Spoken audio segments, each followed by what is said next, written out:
Bonjour à tous, Jean-Luc Stiernon de retour avec Fabrice Charles encore une fois. Bonjour Fabrice.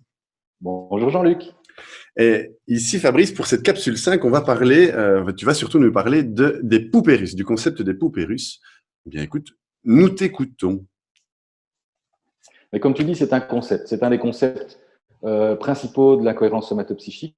C'est de considérer que l'être humain que nous sommes est un individu qui est en superposition d'états. Je m'explique.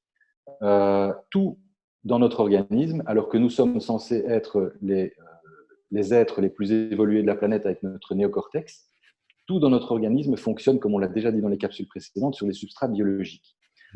Dans l'histoire de l'évolution, dans la phylogenèse, on a, avant nous, il y avait des primates, des mammifères supérieurs, des mammifères inférieurs, des reptiles, des poissons, des molécules, des particules. Et le concept CSP, c'est justement de réunir toute cette superposition d'états dans un fonctionnement global. Alors, ce qui veut dire que ce n'est pas parce qu'on est aujourd'hui capable de penser qu'on n'a plus à l'intérieur de nous des cellules qui correspondent à un moment du développement dans notre histoire et que ce moment-là est figé à l'intérieur de nous dans un état particulier. On cumule plusieurs stades de développement phylogénétique à l'intérieur de nous.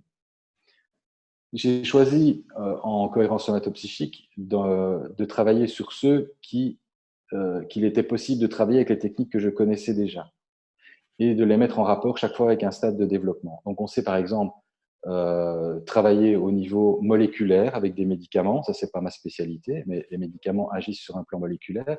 Les psychothérapies peuvent agir sur un plan affectif ou mental. On va avoir des techniques plus énergétiques, comme en médecine chinoise, où là, on va agir par acupuncture, par exemple, sur l'énergie. Et en fait, l'énergie est la chose la plus ancienne dans notre univers, parce que si on rapporte la phylogenèse à l'histoire de l'univers, et pas seulement à l'histoire de la vie a commencé par le Big Bang, d'après les théories actuelles. Et donc, dans ce Big Bang, il existait déjà tout ce qui existe aujourd'hui, sauf que ce n'était pas organisé de la même manière. Ça a commencé par de l'énergie pure, qui s'est organisée en ondes, qui s'est organisée ensuite en particules. À chaque fois, on a un stade de complexification de la chose qui se fait. Au fur et à mesure du refroidissement de l'univers, on a de plus en plus de complexification dans les systèmes qui sont proposés. Et donc, après les particules, il y a formation des atomes, formation des molécules, formation des cellules, etc. Et à partir de là, l'histoire de la vie commence elle-même, et puis l'histoire de l'humanité va s'en suivre. Mais il faut se rendre compte qu'aujourd'hui, on est vraiment dans une... On a l'impression d'être un être complet, mais on est complet à partir de tas de systèmes préexistants. Donc, le parti pris de la CSP, c'est de ne pas agir sur l'être complet, mais d'agir sur la partie de lui qui est en désordre à ce moment-là. Dans les premières capsules, je parlais de l'alcool qui va être un modificateur de la psychologie. Mais si on avait quelque chose qui nous permet d'éliminer plus vite l'alcool, on pourrait intervenir à ce moment-là au niveau moléculaire pour éliminer la molécule d'alcool et retrouver plus rapidement une psychologie habituelle, une psychologie homéostasique, on va dire, quand elle n'est pas perturbée. Donc, cette vision-là, c'est l'intervention sur la partie du système qui est perturbée, ce qui n'oblige pas à traiter l'ensemble du système, mais qui lui permet de se régénérer à partir du moment où le blocage qui existait à un niveau particulier a été levé. Dans la capsule précédente, tu nous parlais, du fait qu'on avait finalement deux cerveaux, qu'on avait découvert qu'au-delà de la partie purement cérébrale, le corps était finalement un cerveau à part entière. Mais est-ce que tu peux nous en dire plus, puisque tu l'avais vendu dans la capsule précédente? Qu'est-ce qu'on peut en dire sur base de ces poupées russes? Alors, si on s'en réfère purement à l'évolution, on a été un système digestif bien avant d'être un système pensant. Et quand on voit la complexification, en fait, toute cette complexification se fait au service de la vie. Quand tu es un unicellulaire et que tu baignes dans un milieu, mais tu es un peu ballotté par le milieu, et si ce milieu est pauvre en nutriments, eh ben, tu risques de mourir de faim. Tandis que si tu es un pluricellulaire et que tu vas agglomérer plusieurs cellules, ça va permettre, par exemple, de pouvoir faire des mouvements de contraction qui vont te permettre de te déplacer dans le milieu et de rejoindre un milieu plus riche. Mhm. Une moule va être moins efficace pour se nourrir qu'un poisson. parce que le poisson va avoir la possibilité de s'orienter. Il va avoir des organes sensoriels qui vont lui permettre de trouver de la nourriture. Là, une moule peut juste espérer que la nourriture va passer à sa portée. Oui. D'accord? Donc, si on suit cette logique-là, on est d'abord un système digestif avant d'être un cerveau pensant. Et on pourrait même imaginer que le cerveau pensant est au service du système digestif.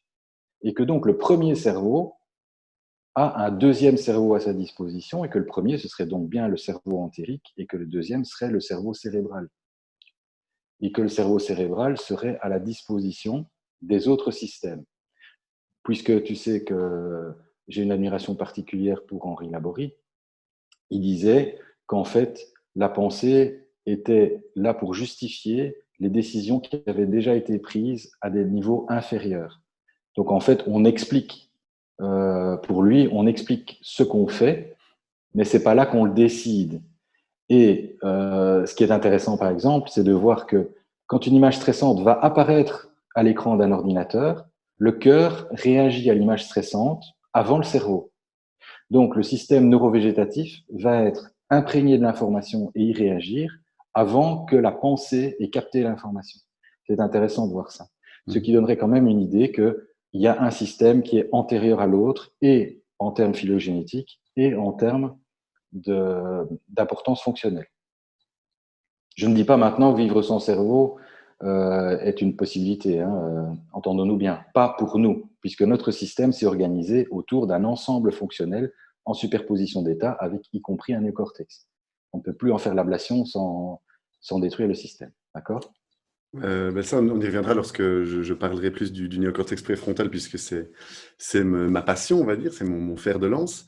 Oui. Mais c'est comme ça qu'on a découvert son utilité. C'est lorsque quelqu'un a été blessé et n'a plus eu accès à cette partie de son cerveau. Du coup, on a vu l'impact que ça avait sur cette personne. Mais effectivement, autant elle reste en vie, autant elle fonctionne globalement, normalement, on pourrait dire.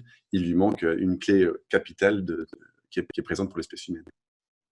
Tout à fait. Ça ne va pas l'empêcher de survivre, ça va juste l'empêcher d'être un humain à part entière. Sur quoi souhaites-tu embrayer par rapport à ces poupées russes? Mais maintenant qu'on a mis en place la structure phylogénétique et qu'on voit qu'on est un mental, un affectif, un vital, des cellules, etc., eh ben, je propose qu'on regarde un petit peu comment, en CSP, on pourrait imaginer le modèle de comment le stress va impacter ce système. Ça marche. Et bien dans ce cas-là, on se retrouve après. Donc, merci à vous tous de nous avoir suivis. Comme toujours, un pouce bleu, la clochette, abonnez-vous. Et on se retrouve pour la capsule suivante. Et donc, ça veut dire qu'on va parler des fontaines à champagne. C'est bien ça? De la cascade à champagne. Moi, j'appelle ça la cascade à champagne. Parce que La c'est l'image cascade. qui me vient comme les poupées russes. C'est un emboîtement phylogénétique, une superposition d'états. On a différentes poupées russes incrustées les unes dans les autres. Et le fait qu'il y en ait une qui soit touchée, évidemment, impacte l'ensemble du système emboîté. Donc ici, on va parler de la cascade à champagne parce que vous verrez, on peut visualiser, à mon avis, la progression du stress dans l'organisme par une cascade à champagne. Prochaine capsule. Tu nous vends ça extrêmement bien. Merci beaucoup, Fabrice. Et à tout de suite pour la capsule suivante. À bientôt. Merci.